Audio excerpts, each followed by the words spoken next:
El teorema de Bayes está, por supuesto, en el centro de todo lo que es la inferencia bayesiana, ¿no? El teorema de Bayes dice que la probabilidad de que ocurra A sabiendo que ha ocurrido B es igual a la probabilidad de B sabiendo que ha ocurrido A por la probabilidad de A partido de la probabilidad de B. Que parece un poco un trabalenguas, aunque es una fórmula muy sencilla. Esta sencillez no debe engañarnos. Fijaos que aquí estamos hablando de la probabilidad de A, dado que yo conozco B, con lo cual esto implica un cierto proceso que yo he averiguado, he hecho una observación, algo sobre B, ¿no?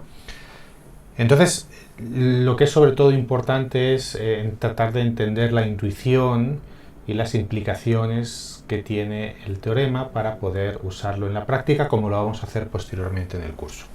Entonces, esto es lo que vamos a hacer en este vídeo. Dos cosas a recordar de manera importante de lo que es la inferencia bayesiana. Por un lado, la probabilidad, todas estas probabilidades que estamos hablando acá, que son probabilidades, son números entre 0 y 1, que todas las posibilidades integran hasta 1, en fin. La probabilidad, según se interpreta en el teorema de Bayes, en inferencia bayesiana, se interpreta como un grado de conocimiento, o de forma inversa, un grado de incertidumbre. Es decir, representa algo subjetivo, representa algo que yo conozco sobre el mundo, o representa algo sobre lo cual yo tengo incertidumbre en el mundo. Por ejemplo, si yo digo que la probabilidad de que llueva es 0,5, lo que estoy diciendo es que yo en realidad no sé si va a llover o no va a llover. Le estoy asignando la misma probabilidad a ambos eventos. Pero fijaos que os asigno probabilidad en el sentido de que es la expresión de lo que yo conozco o lo de que yo creo. Si yo abro la ventana y miro por la ventana y veo que está lloviendo, lo confirmo, entonces yo asignaría una probabilidad de 1. Es decir, esto representa lo que yo conozco sobre el mundo, no representa una verdad absoluta del mundo, ¿no? Y por otro lado, que es un poquito lo que acabamos de ver, las probabilidades, nuestro conocimiento sobre el mundo se actualiza con observaciones, con eventos, con información que uno va recibiendo de la manera que sea. Esa información pueden ser datos nuevos, puede ser una prueba que yo he hecho con algún modelo, entonces es información sobre el modelo, puede ser lo que sea, ¿no? Es decir, puede ser que yo inicie con una probabilidad de que llueva de 0,5, que es en este caso, en el fondo estoy diciendo que no sé si va a llover o si no va a llover, y resulta que abro la ventana y, bueno, abro la persiana un poquito y veo que hay como nubes, está como oscuro, pero no he llegado a confirmar del todo si llueve, ¿no? Entonces a lo mejor yo puedo decir, bueno, con la observación que he hecho, que es una observación parcial, la probabilidad de que llueva es, por ejemplo, 0,8. Entonces yo estoy actualizando la probabilidad de que llueva con las observaciones las confirmaciones que yo he realizado, que esas confirmaciones pues pueden tener su incertidumbre también. Vamos a ver esto ahora con un ejemplo, usando también la misma idea de lluvia y sol, ¿no? Supongamos que nuestro conocimiento, nuestra estimación de si va a llover es de 0,6. Estamos un poquito más seguros de que va a llover respecto a que no va a llover, ¿no? Y nuestra estimación de que hace sol, de que va a hacer sol, es de, vamos a ponerla de 0,4. Es decir, estamos un poquito menos seguros de que va a hacer sol y un poquito más seguros de que lo va a hacer, de que no lo va a hacer, ¿no? Y además lo que estamos expresando es que estamos considerando la posibilidad de que se den ambas cosas, ¿no?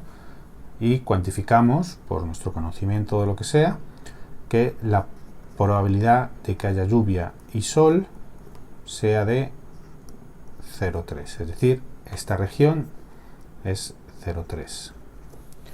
Fijaos que todas las posibilidades no suman 1, aunque esto y esto suma 1, aunque el sol y la lluvia suma 1, pero como hay una región de intersección, cuando se unen, la suma no es 1.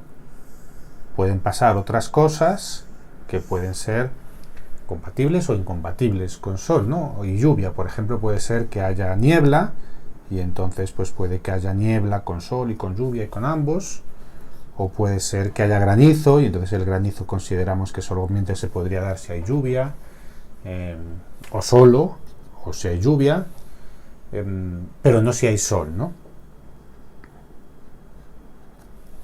Pero vamos a considerar solamente sol y lluvia, pues porque es más sencillo para este ejemplo. Pregunta: esta expresión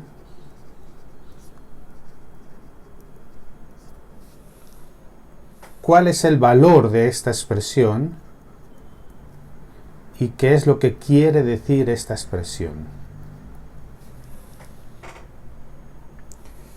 Entonces, cuando nosotros escribimos una probabilidad condicional, es como si estuviéramos restringiendo el universo a lo que hay a la derecha de la barra. Es decir, yo estoy diciendo, yo he observado, una manera de verlo, yo he observado que hay lluvia, eso ya es un hecho, es como si de alguna manera la probabilidad de lluvia, temporalmente, mientras estoy haciendo este análisis, se convirtiera en 1, como teniendo en cuenta el hecho de que yo he hecho esa observación. Y entonces la pregunta es, si yo he observado que hay lluvia, ¿cuál sería la probabilidad de que haga sol? Fijaos que cuando yo asumo que la probabilidad de que haya lluvia es 1, es decir, que es algo que se ha dado, de alguna manera lo que estoy haciendo es decir, bueno, todo lo que hay ya fuera del evento lluvia deja de existir, porque la probabilidad de esto ya le estoy asignando 0 porque he tenido certeza de que ha llovido, ¿no? O de que va a llover, pues porque tengo esa certeza.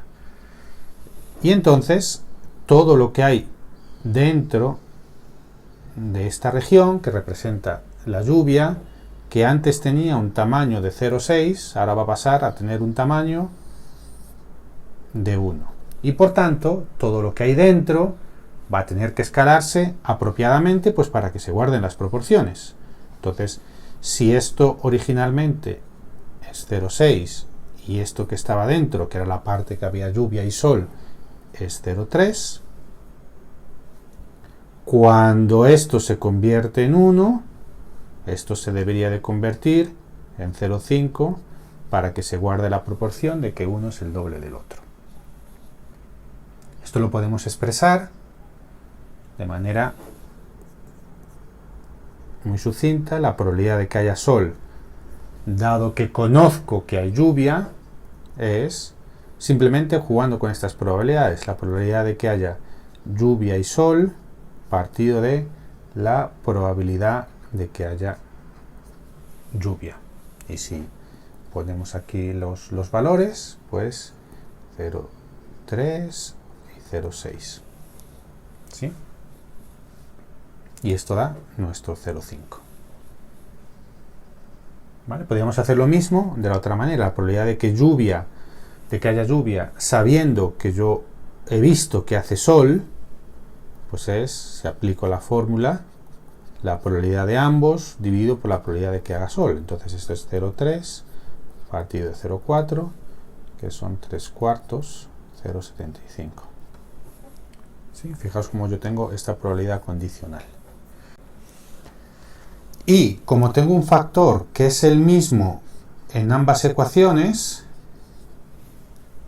esto me permite expresar cualquiera de las dos probabilidades condicionales en función de la otra. Es decir, si despejamos la probabilidad de que se den ambos, es igual a la probabilidad de sol dado lluvia por la probabilidad de lluvia, y que además es igual a la probabilidad de lluvia dado sol por la probabilidad de Sol.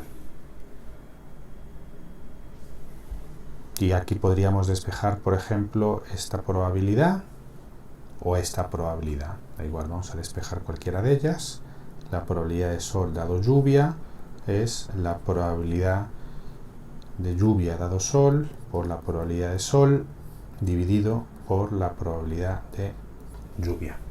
Y esto es el teorema de Bayes. Si cambiamos todos los términos, esto es el teorema de Bayes. Que fijaos que lo hemos derivado básicamente haciendo una interpretación muy concreta. Actualizamos la información y al actualizar la información con una observación, por la manera de interpretar lo que es una probabilidad condicional, al actualizar la información tenemos que escalar todo lo que sucede dentro de este caso y por tanto tenemos estas dos expresiones. Y con eso generamos el teorema de Bayes.